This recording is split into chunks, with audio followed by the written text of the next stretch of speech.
这是魅族 Watch， 它是魅族 Flyme 在手表上的第一次尝试。对于学生来说，这是大厂品牌中最便宜的 Wear 4100手表，但是它也是最难折腾的手表之一。这块表仅仅更新了3次系统就失宠了，也就此结束了未来的生命。先做个高情商总结，可玩性很高，可以折腾；低情商，一大堆东西需要操心，用着糟心。让我们一起来看看这块手表到底有什么惊喜在里面吧。首先，第一眼看过去，外观感觉很简洁舒服。我这块是黑色的，我个人觉得天青色更好看，并且整个设计有魅族一贯的风格在里面。动画逻辑也很不错，动画也很流畅，对比 OPPO Watch 2的动画简直是好太多了。OPPO 的动画太快，感觉都没看到动画就结束了。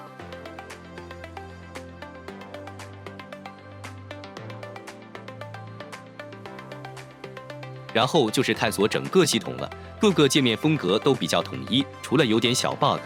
系统很多功能界面和魅族手机是相似的。设置密码后，也可以通过滑动的方式解锁，和魅族手机是一样的体验。但是，既然说到了密码，那就不得不说到它的锁定方式。它的锁定方式是和佩戴检测绑定的，乍一看好像没什么问题，对吧？但是如果抢你手表的人手快按住了心率传感器，密码就形同虚设了。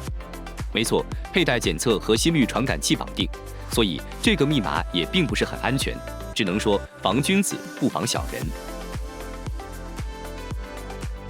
系统基于原生安卓修改，有很多功能都是存在的。不过由于过早的失宠，魅族给的设置界面没有完全容纳所有的选项，但是可以靠诸如创建快捷方式之类的 App 打开隐藏的安卓原生设置项，包括但不限于蓝牙设置、网络与互联网等等，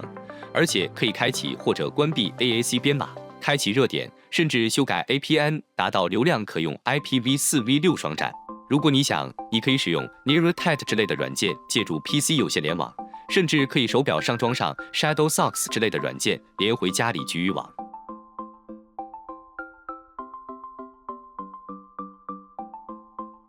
它的蓝牙既然有 AAC 编码，那么体验是否十分优秀呢？事实证明，并不是，信号差、延迟高都是无法解决的问题。连接耳机听歌，歌词错位是常有的。延迟补偿根本补偿不了这150毫秒的延迟。这个系统最大的败笔就是把系统安装器的安装给禁用了。想要安装软件，得借助其他的手段，例如 ADB 或者使用 ShaSoko 加安装师安装应用。如果是在校学生，碰不到电脑，建议使用黑域激活器开启无线调试，之后激活 ShaSoko 使用安装师。后台存活能力有但不多。网易云是后台存活最强的软件，几乎不会掉后台，可以借助黑域进行后台管理，达到省电的目的。如果希望保活软件，需要隔一段时间亮屏一次，这就很不友好了。温控策略相对 OPPO Watch 放得更开，所以你可以见到60摄氏度的 CPU 温度。eSIM 也是在这么高的温度下才会关闭，所以建议不要带手上长时间游玩。但是它防水性能优秀，在高温的时候直接倒下冷水，不仅可以散热，还能顺便清洁。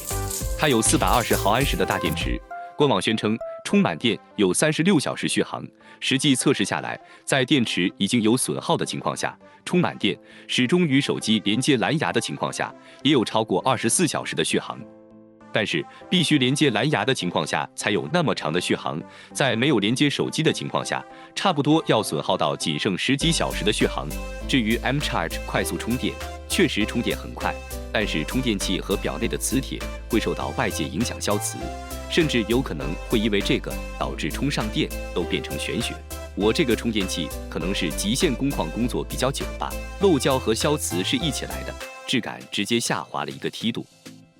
我的这块表划痕众多，身经百战，但是依然健在，仅仅屏幕有点瑕疵，这就足以说明它的表面强度有多强。这块屏幕显示效果很不错，颜色比较纯，且在1/60的快门时间下，高低亮度都没有见到频闪。接着来到 eSIM 问题，截至目前，仅有中国联通和中国电信可开通 eSIM。移动恢复不知道要多少辈子，至于广电能不能有 eSIM 都是个问题。我用的是中国联通的1号双终端，经过测试，延迟是4G 正常水平，测速结果是8兆下行1兆上行。同样的号码，用4G 手机测试是50兆下行12兆上行。不过需要注意的是，1号双终端无法接受短信。我的解决方案是在家里找一台闲置的手机，加上短信转发器。我知道很多玩表的同学都会进行修改 DPI 等等一系列操作，但是我不推荐你对魅族手表进行这些操作，因为 DPI 修改可能会带来新的 bug， 比如控制中心的图标灰色。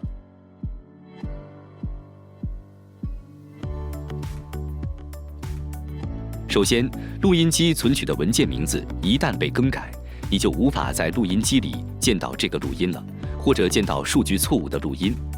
连接蓝牙耳机时 ，Link 会提示已连接蓝牙耳机，给了2个选项：打开音乐和打开网易云音乐。但是自带的音乐是手机联动软件，完全没有播放功能，要它有何用？第3个，省电模式没有闹钟，你开了闹钟也不要想着能听到，即使魅族的省电模式依然处在安卓环境。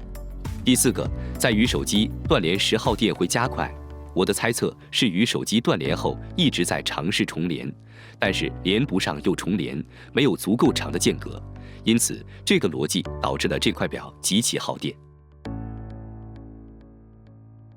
第5个，重置以后没有账号保留，可以直接登录，没有账号锁，所以千万不要弄丢手表，不然大概率你是找不回的。第6个，系统层面把横屏的自动切换删掉了。横屏程序会只能够显示一半都不到的屏幕，这个问题好解决，使用1按键之类的 App， 用悬浮按键改横屏竖屏就可以。第7个，手表虽然可以绑定其他品牌的手机，但是没办法进入魅族 Pay 删除交通卡之类的东西。如果你没有魅族手机，上任主人又没删除，那么这交通卡呀就会跟着你很久了。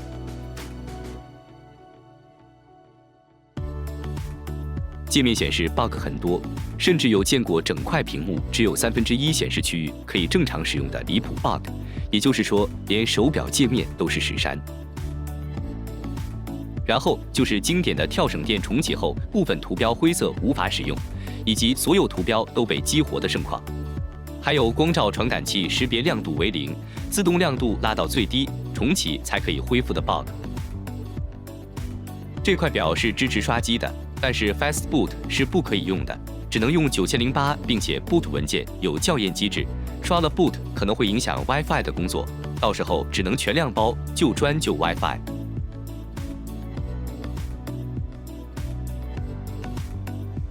如果预算充足，而且不希望搞那么多麻烦的操作，我100%推荐你选择隔壁的华强北，或者 OPPO Watch，bug 比这少很多，而且也不会被安装器所限制。感谢你收看本期视频，希望下一个有意思的视频能够再次相遇。